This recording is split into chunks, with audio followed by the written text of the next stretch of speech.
À la une ce soir, Jean-Luc Mélenchon en tête en Martinique avec 27,36% des voix. Le candidat de la France insoumise a devancé Emmanuel Macron chez nous sans que cela ne lui permette de se qualifier au second tour. Marine Le Pen et le candidat du mouvement En Marche sont les deux candidats qui continuent la course. À l'annonce des résultats, les candidats déçus ont rapidement dû donner leur consigne de vote. Comme en 2002, la quasi-totalité de la classe politique appelle à faire barrage au Front National. Des instructions relayées en majorité chez nous. Et puis, nous parlerons également d'une sortie pédagogique dont les élèves de la section SECPA du Collège du Marin ont bénéficié. Ils ont pu apprendre tous les secrets d'un élément que nous avons tous déjà foulé en Martinique, le sable et ses propriétés. Bonsoir à tous et bienvenue dans cette tranche info que vous pouvez suivre en direct sur Facebook. Nous commençons tout de suite avec cet appel à témoins lancé par la gendarmerie. Une jeune fille de 11 ans domiciliée au quartier Grande Savane à Ducos est portée disparue depuis samedi dernier. Elle s'appelle Michel, elle mesure 1,50 m, elle a les yeux noirs et les cheveux châtain clair. Sa tenue vestimentaire lors de sa disparition est inconnue. C'est sa mère qui a signalé la disparition aux forces de l'ordre aux alentours de 8 h samedi matin. La jeune fille n'a pas rejoint le domicile familial vendredi soir après avoir quitté le foyer de l'enfance de Saint-Joseph où elle réside durant la semaine. Selon la famille, elle ne serait pas coutumière des faits. Michel n'a pas non plus réintégré le foyer dimanche soir comme elle aurait dû le faire. Les recherches engagées par les gendarmes n'ont pas abouti. Toutes les personnes disposant d'informations peuvent contacter la gendarmerie en composant le 05 96 77 25 29 ou bien sûr le 17. Revenons maintenant sur l'actualité qui a rythmé ce week-end, le premier tour de l'élection présidentielle. Avec nous, Frédéric Mazy, journaliste de la rédaction d'ATV, qui va détailler ses résultats. Frédéric, bonsoir. Bonsoir Sabrina. Alors, Jean-Luc Mélenchon est arrivé en tête en Martinique avec 27,36% des voix déjà. Oui, il a été plébiscité dans 21 communes de notre île. Alors, à Rivière-Pilote, par exemple, le candidat de la France insoumise a séduit près de 35% des électeurs. Pour Thierry Renard, son représentant ici, c'est une victoire. Hier soir, il se félicitait sur notre plateau du travail accompli par les militants martiniquais. On l'écoute.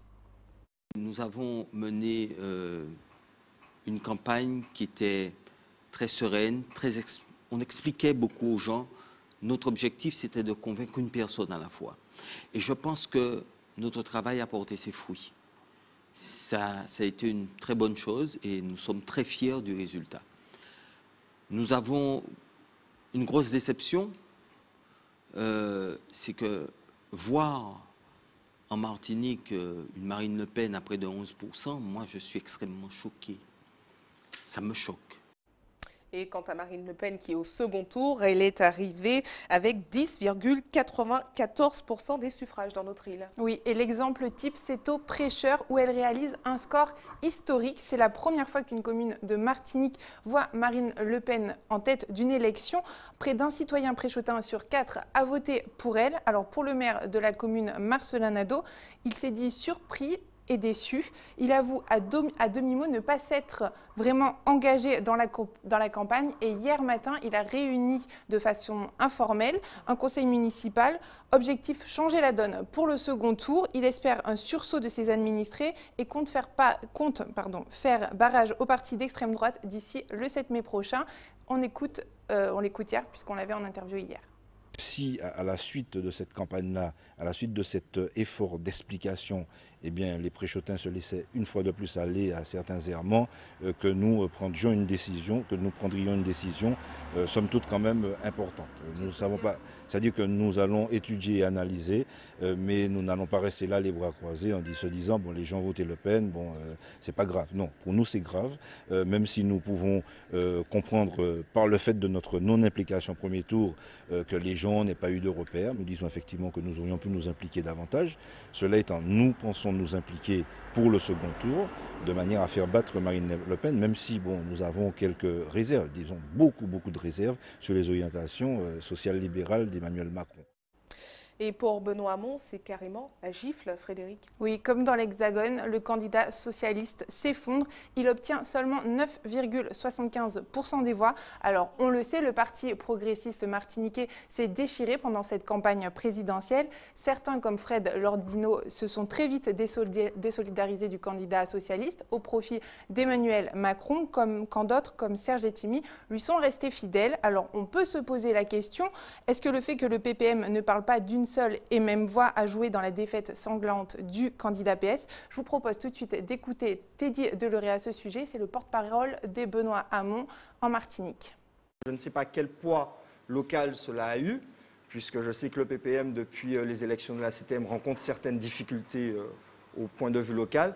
Cependant, j'aimerais dire à tous les socialistes que cette défaite de Benoît Hamon est l'occasion justement pour nous, socialistes, de nous rassembler en Martinique et faire en sorte que la FSM rebondisse et soit un parti qui, d'un point de vue local, ait plus de poids politique.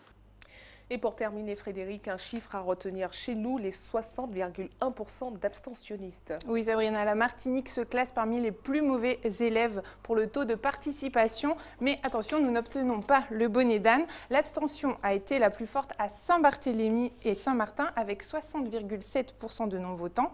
Sur le podium des absents devant les urnes, en deuxième position, la Guyane, puis la Polynésie française. En quatrième position, c'est nous, la Martinique, avec 60,1% et arrive ensuite juste derrière la Guadeloupe avec 60%. À voir maintenant si les Martiniquais se déplaceront plus massivement lors du second tour le 7 mai prochain. Très bien, merci à vous Frédéric Mazy. Et comme on l'a évoqué à l'instant, Marine Le Pen est au second tour avec Emmanuel Macron. Et c'est la deuxième fois dans l'histoire de la Ve République que le Front National est aux portes de l'Élysée. Comme en 2002, la quasi-totalité de la classe politique appelle à lui faire barrage. Une consigne de vote relayée chez nous par la plupart des représentants des candidats éliminés au premier tour. Voyez ce reportage de Jean-Marc Dabreux et de Michelet François. Au lendemain de la défaite, l'heure est aux consignes de vote à la Fédération du Parti socialiste martiniquais. À l'instar de Benoît Hamon, ici les militants s'apprêtent à voter Macron pour le deuxième tour de l'élection présidentielle. Le bureau national, le bureau politique qui s'est réuni ce matin à Paris a confirmé cela à l'unanimité. Nous avons décidé de soutenir la candidature d'Emmanuel Macron, mais surtout dans le sens où nous souhaitons faire barrage à la dérive Front National. Un tout sauf Marine Le Pen qui fera l'objet d'une campagne. Le PS Martinique a déjà reçu l'affiche. Jean-Christophe Cambadélis, le premier secrétaire national, a mis en place avec Christophe Borjal un certain nombre d'opérations qui vont se dérouler pour ce deuxième tour, mais qui seront des opérations à l'initiative du Parti socialiste. Jean-Luc Mélenchon, arrivé en tête en Martinique, a quant à lui décidé de ne pas donner de consigne de vote et laisse les électeurs à leur responsabilité. Je n'ai reçu aucun mandat des 450 000 personnes qui ont décidé de présenter ma candidature pour m'exprimer à leur place sur la suite. Elles seront donc appelées à se prononcer sur la plateforme et le résultat de leur expression sera rendu public. Ni Le Pen ni Macron, Mélenchon reste muet. C'est donc d'une consultation des militants via Internet que découlera la consigne de vote des Insoumis. Une décision parfaitement comprise par le représentant martiniquais du mouvement. Marine Le Pen, c'est une ségrégationniste. Donc, on ne peut pas la mettre sur le même pied d'égalité qu'Emmanuel Macron, parce que c'est une ségrégationniste raciale. Emmanuel Macron, dans un sens, lui aussi, c'est un ségrégationniste, mais financier. Il y a de fortes chances que la finance arrive au pouvoir, mais ce n'est pas une bonne nouvelle. Et je ne me vois pas dire aux gens, allez voter là pour qu'ils puissent me le reprocher après. J'espère, c'est mon espoir, que les Insoumis prendront une sage décision.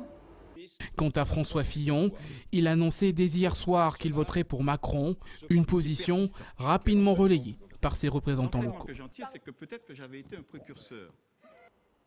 Et puisque nous parlons des consignes de vote, partons tout de suite à Trenel, à Fort-de-France, au siège du PPM, où se tient actuellement un comité national. Une réunion au lendemain de la défaite cinglante de Benoît Hamon chez nous, candidat soutenu par le parti. Ce soir, les membres du PPM devront certainement tirer des leçons de leur appel au vote qui n'a pas été entendu. C'est ce que nous allons voir tout de suite avec Jean-Marc Dabreux qui se trouve au siège du PPM. Jean-Marc, bonsoir. Quelle est l'ambiance autour de vous ?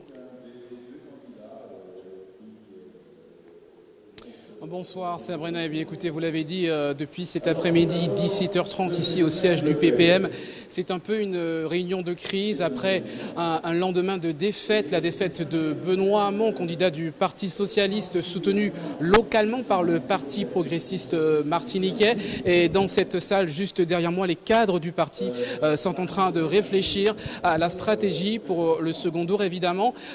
Quelle est la consigne de vote? Faut-il voter Macron? On sait que déjà au sein du PPM, il y avait beaucoup de personnes qui étaient déjà avec Emmanuel Macron. Il y a, je vous disais, des cadres du parti, notamment Serge Letchimy, ainsi que M.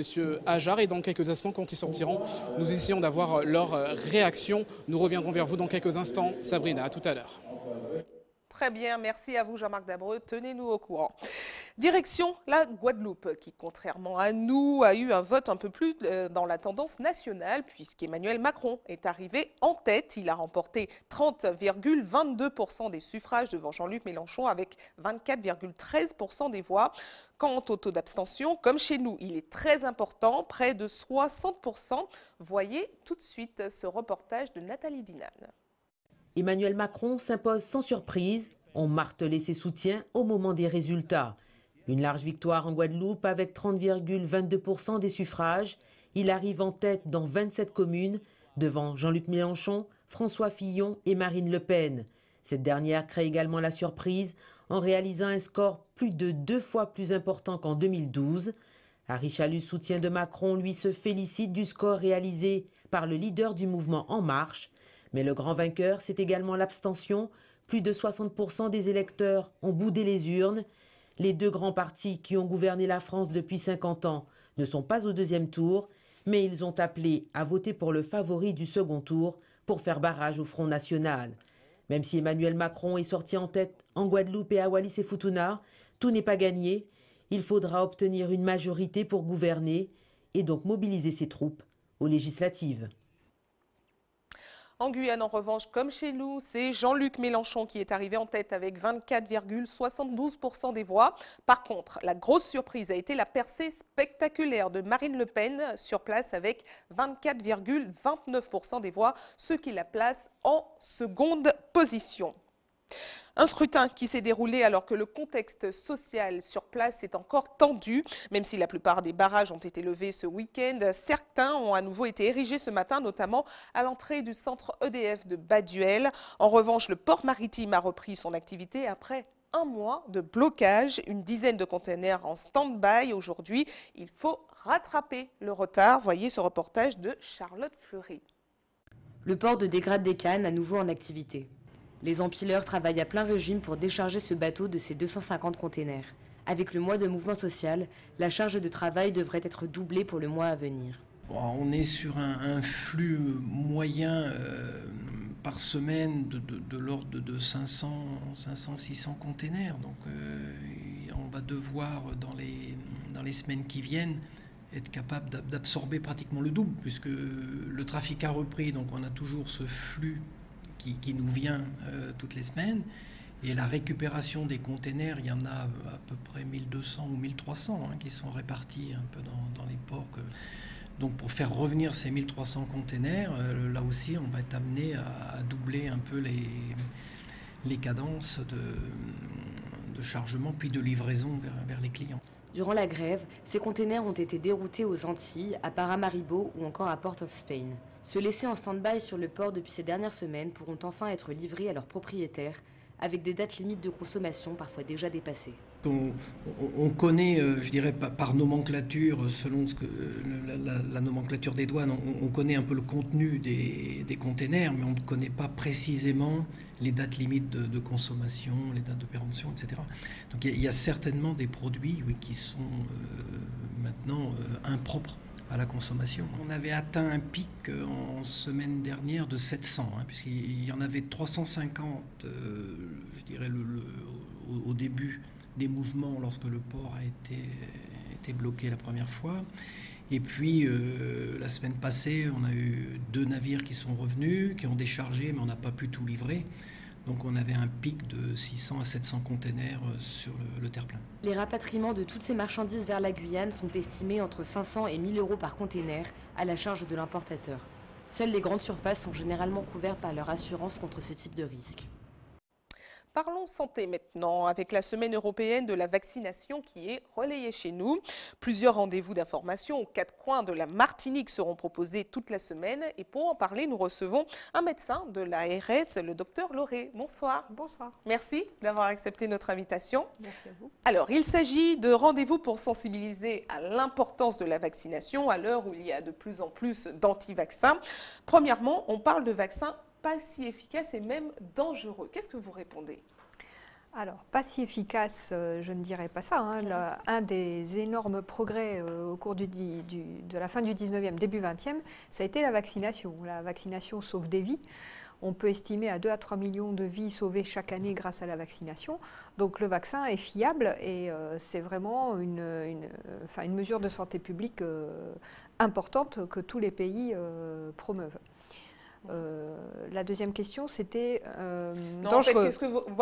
Dangereux. Alors, il y a beaucoup de lobbies anti-vaccinaux, effectivement, qui disent avoir de nombreux effets secondaires, mais c'est une information qui n'est pas forcément scientifiquement prouvée. Il peut y avoir des aléas thérapeutiques qui sont exceptionnels et il peut y avoir des coïncidences. Et ce qui est arrivé, par exemple, dans l'hépatite B, des recherches ont été faites pour voir si dans des groupes non vaccinés ou dans des groupes vaccinés, on avait plus d'effets secondaires. Et en fait, on se rend compte qu'on a exactement le même nombre d'effets secondaires. Et c'est très probablement des effets de circonstances qui tombent au même moment, mais qui ne sont pas liés au vaccin lui-même. Alors, on entend quand même certaines informations qui font peur. Par exemple, parmi les derniers vaccins, celui du papillomavirus, où il y a une jeune fille qui s'est fait amputer suite à une réaction au vaccin. Est-ce que vous comprenez que les gens aient de plus en plus peur, justement ? Alors, il faut vraiment qu'on fasse un lien de cause à effet avec le vaccin. Donc ça n'est pas prouvé. Le ministère vient de sortir un site qui s'appelle Vaccination Information Service et qui est un site qui donne en fait toute la science et qui est neutre et qui donne en fait tous les éléments qu'on connaît au jour d'aujourd'hui. Donc, sur des effets secondaires aussi graves que cela, déjà la preuve n'est pas forcément prouvée, d'une part.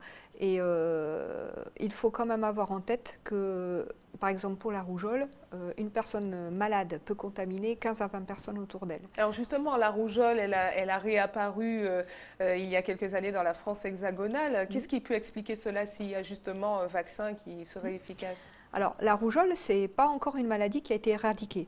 C'est un des souhaits de l'OMS, c'est de l'éradiquer. Au mois de septembre l'année dernière, dans la zone Amérique, dont nous faisons partie, puisque la Caraïbe est dans la zone Amérique de l'Organisation mondiale de la santé, on a considéré qu'il n'y avait plus eu de cas de rougeole non importés. Donc, le virus ne circule plus dans le continent. S'il arrive quelques cas sporadiques, ce sont des gens qui viennent du continent européen. Et effectivement, entre 2009 et 2012, il y a eu une grosse épidémie en métropole, enfin en France hexagonale, 24 000 cas. Et on a quand même décompté 10 décès parmi les enfants qui avaient été malades. Que des enfants qui n'avaient pas été vaccinés, c'est ça ? Et ce sont tous des enfants qui n'ont pas été vaccinés. Et certains vaccins sont dits obligatoires. Alors, quels sont les risques encourus si on ne les fait pas? Est-ce qu'il y a un risque pénal? Ou c'est juste un risque pour sa santé? On fait un peu ce qu'on veut pour sa santé? Alors, en fait, les vaccinations obligatoires sont arrivées à un temps du Code de santé publique, où l'État, effectivement, pour des raisons de santé publique, imposait les choses. Et puis petit à petit, vous savez qu'on est arrivé à ce que le citoyen, en fonction des connaissances et des informations qu'il a, est en capacité de prendre les bonnes décisions pour lui-même. Et à partir de ces années-là, on a commencé à ne plus parler de vaccins obligatoires, mais de vaccins recommandés. Et donc aujourd'hui, on est dans ce mouvement où en fait, on essaie d'apporter des informations claires et nettes pour que les personnes, en leur conscience et au vu des éléments, prennent eux-mêmes la décision et pas qu'elle soit imposée. Voilà.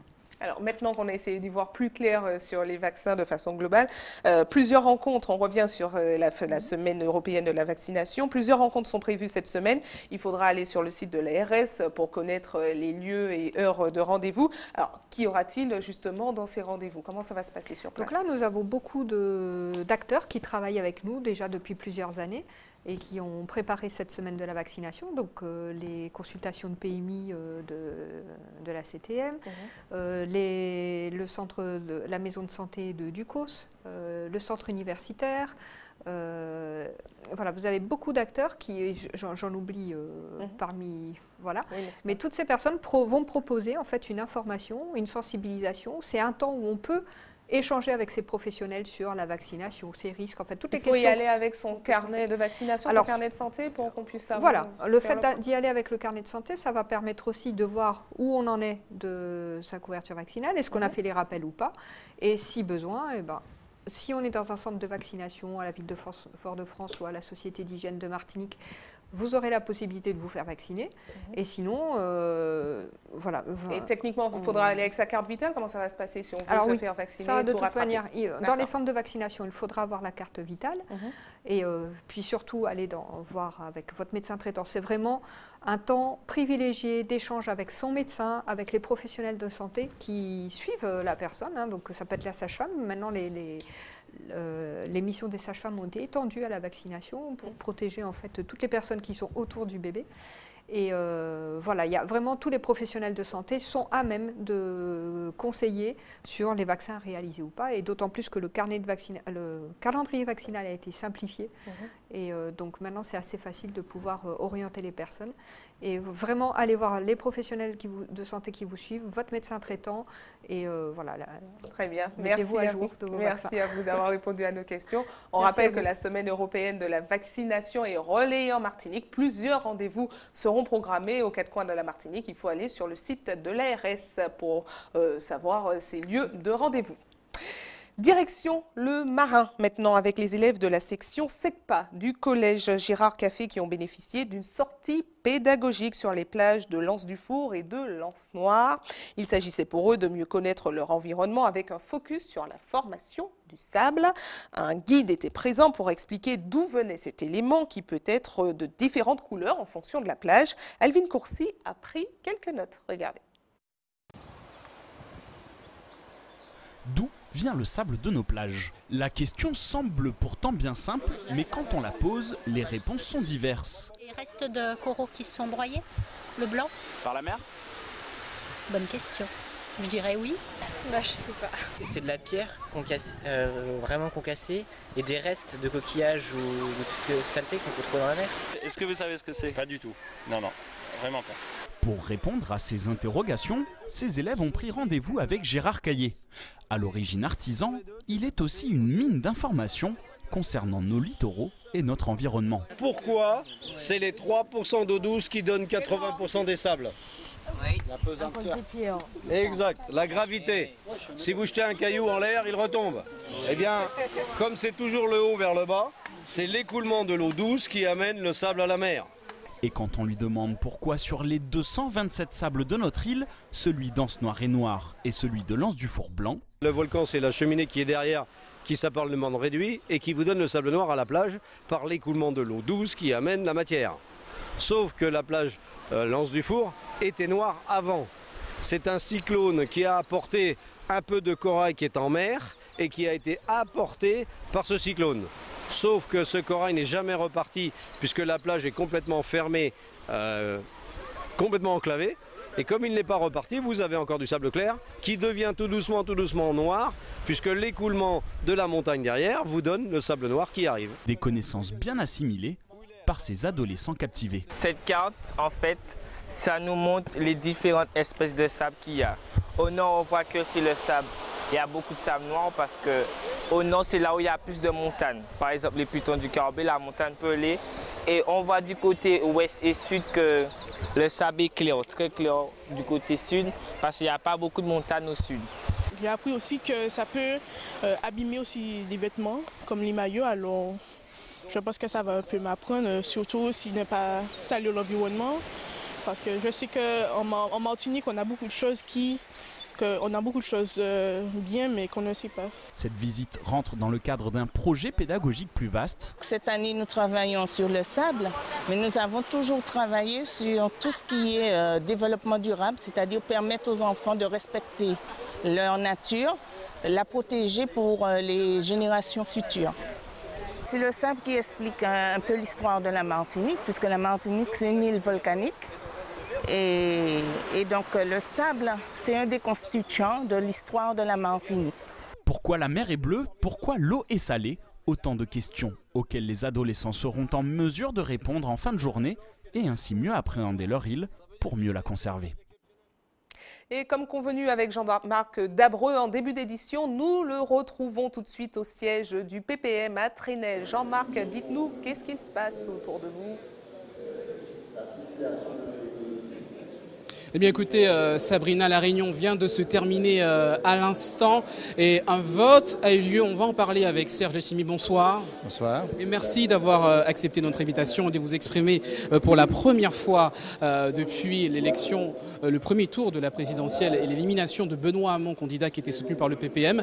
Qu'a-t-il été décidé dans cette réunion? Est-ce que le PPM va soutenir officiellement Emmanuel Macron? Nous sommes face à ce que je peux appeler un péril imminent.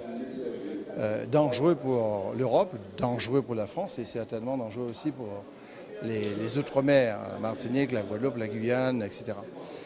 Face à cela, nous risquons d'avoir une situation catastrophique avec l'arrivée de Marine Le Pen à la tête de la présidence de la République. Il faut éviter cette catastrophe. Nous ne partageons pas toutes les propositions faites par Macron. D'ailleurs, nous n'avons pas fait ce choix au départ.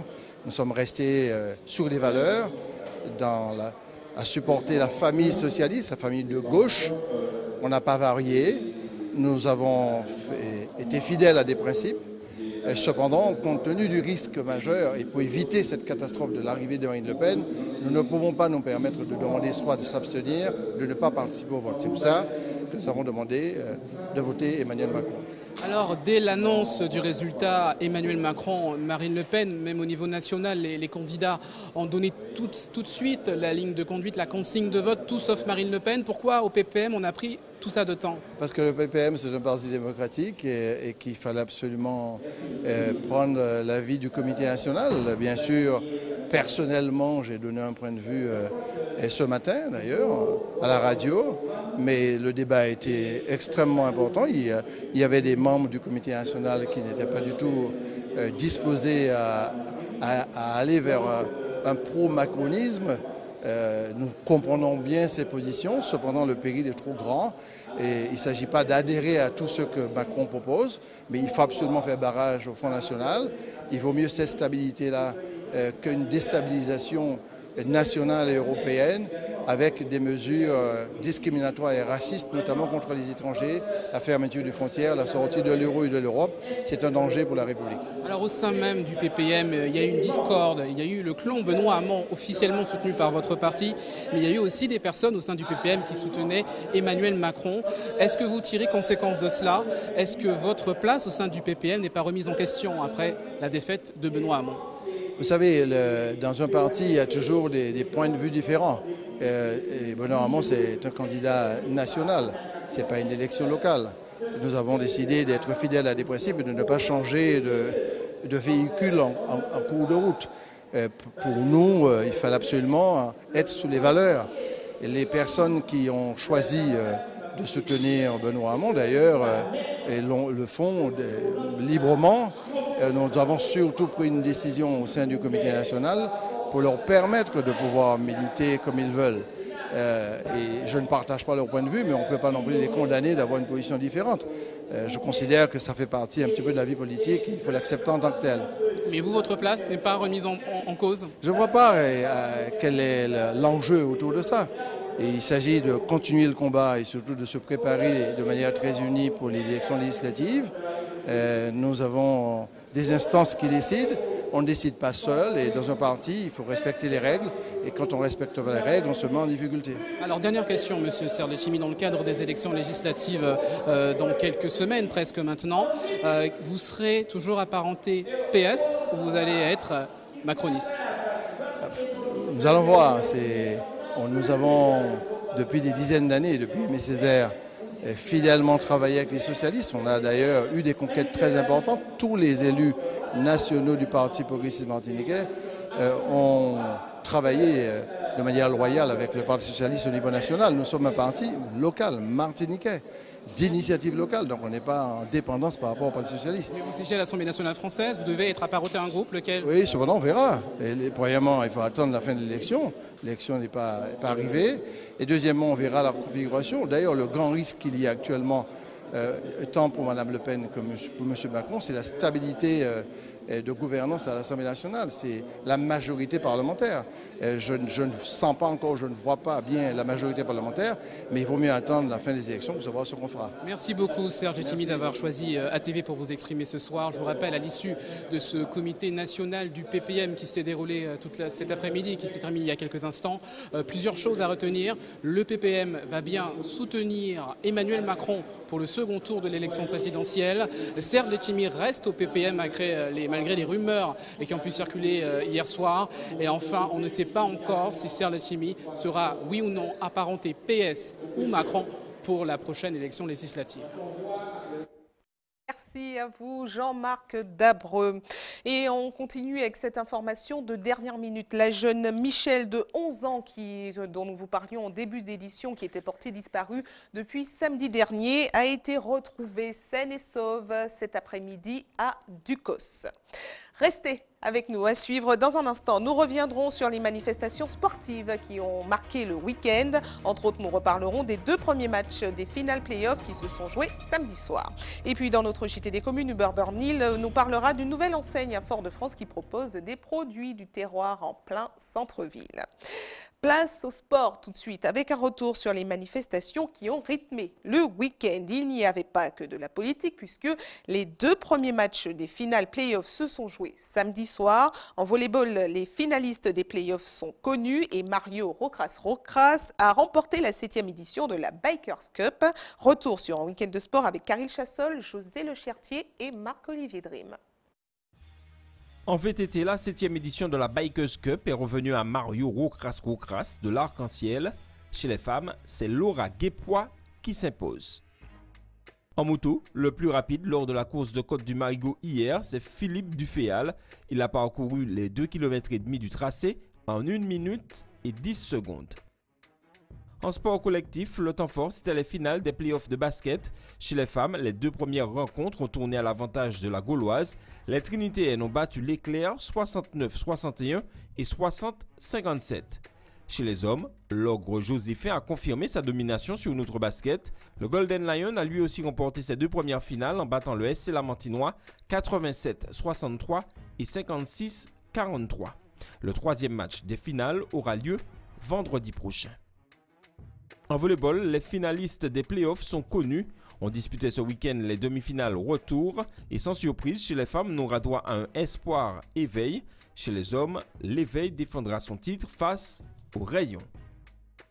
En handball féminin, la 18e et dernière journée du championnat de pré-national a débuté ce week-end et a surtout vu l'UJ Redoute valider son ticket pour la poule des As en battant l'UST Citron. Le réveil sportif s'est également imposé. Chez les hommes, 3 matchs ont eu lieu. La surprise est venue de la défaite de Sainte-Anne-Cap-Saint-Dix battue par le TS franciscain, victoire logique de l'Étoile de Gondo et de l'Espoir de Floréal qui valide par la même occasion son ticket pour la poule des As. Suite des rencontres de cette 18e journée en milieu de semaine. En football, la 23e journée du championnat de R1 a été marquée par le faux pas du Golden Lion. Dans le même temps, le club franciscain s'est imposé et s'empare de la place de leader. Au classement, la lutte fait également rage pour les places qualificatives au trophée mutuel Marc Gaillard. En bas de tableau, on retrouve l'US Diamantinoise, le New Club et l'Excelsior qui est d'ores et déjà relégué en R2. Chez les femmes, on jouait les quarts de finale de la Coupe de Martinique. Victoire et qualification du RC Saint-Joseph qui a écarté le Racing. Qualification de l'US Lorinoise, de l'émulation et de toute saison. Les demi-finales auront lieu dans 15 jours. Allez, on se rapproche un peu plus de vous. Nous passons à notre JT des communes.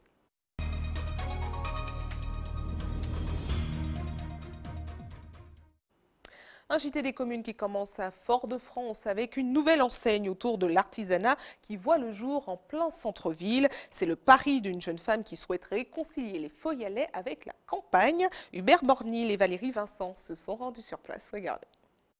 Apporter le terroir en plein cœur de la ville de Fort-de-France, c'est le pari assez osé, il faut dire, de deux jeunes femmes. Vous voyez ici la Toumo, la Nice, la fameuse papaye verte, belle mal papaye là, voilà. On va trouver tous les produits du terroir et puis même des produits rares comme le guajilote par exemple. Elles sont là, hein, ces charmantes dames, regardez. Elodie et Norlande, deux drôles de dames pour une mission pas du tout impossible, mais quand même têtue. Il s'agit pour elles de mettre les produits du terroir au devant de la scène. Ici, tout est question de valorisation, transformation et surtout découverte de plantes et fruits rares. Ce qui surprend encore, c'est l'âge de ces jeunes femmes au centre du projet. Qu'est-ce qu'on fait comme cocktail? Alors, du coup, aujourd'hui, on a de la papaye, on a du melon. J'ai été élevée dans la tradition martiniquaise, donc je connais les... Et puis on se soignait par les plantes, on consommait local.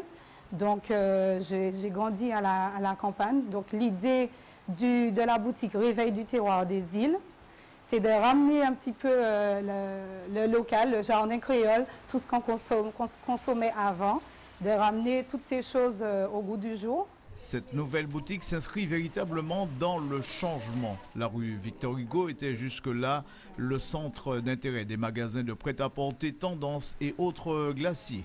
Aujourd'hui, les produits de la campagne font leur apparition pour le plaisir de tous et la qualité, on peut le dire, est au rendez-vous. Là, vous avez des graines de réglisse que j'ai ramassées dans la nature. Ça, c'est pour en faire des colliers. Pour faire des colliers, tout à fait. Notamment, je travaille avec un artisan qui le transforme en collier. C'est revenir à nos racines, puis arrêter aussi de consommer à l'extérieur. À l'occasion des différentes foires artisanales de la Martinique, les grandes foires, hein, où on retrouve tous les produits locaux. Donc, je faisais déguster les jus, les sirops et puis les confiseries.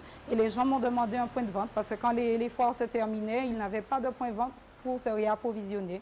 Et puis j'ai trouvé cette opportunité d'être au centre-ville, de rapporter la campagne, les produits du terroir au centre-ville.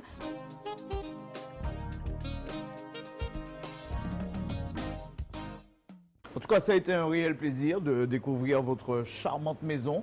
On se quitte comment ? Avec un petit jus. Ah, ça c'est magnifique, ça. Un petit jus et une petite tarte. Ah, je suis vraiment, vraiment gâté. Rendez-vous, hein, Fort-de-France 136, Victor Hugo. Merci.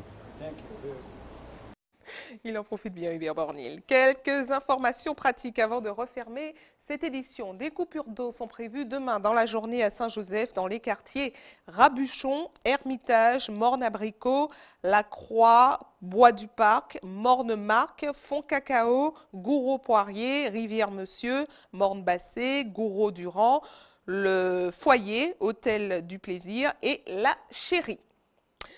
Information pratique pour ceux qui souhaitent faire un don de sang. Demain, un camion de l'EFS sera stationné sur le parking du siège de la CACEM, immeuble La Cascade à Fort-de-France, de 8h à 13h. Et puis, comme chaque jour ouvré, une équipe sera également à votre disposition de 9h à 16h à la maison du don au CHU Pierre Zobda Kittmann au quartier La Ménard à Fort-de-France. Et c'est la fin de votre journal local et régional, mais ne bougez pas, on se retrouve dans quelques instants avec Anche Peya. À tout de suite.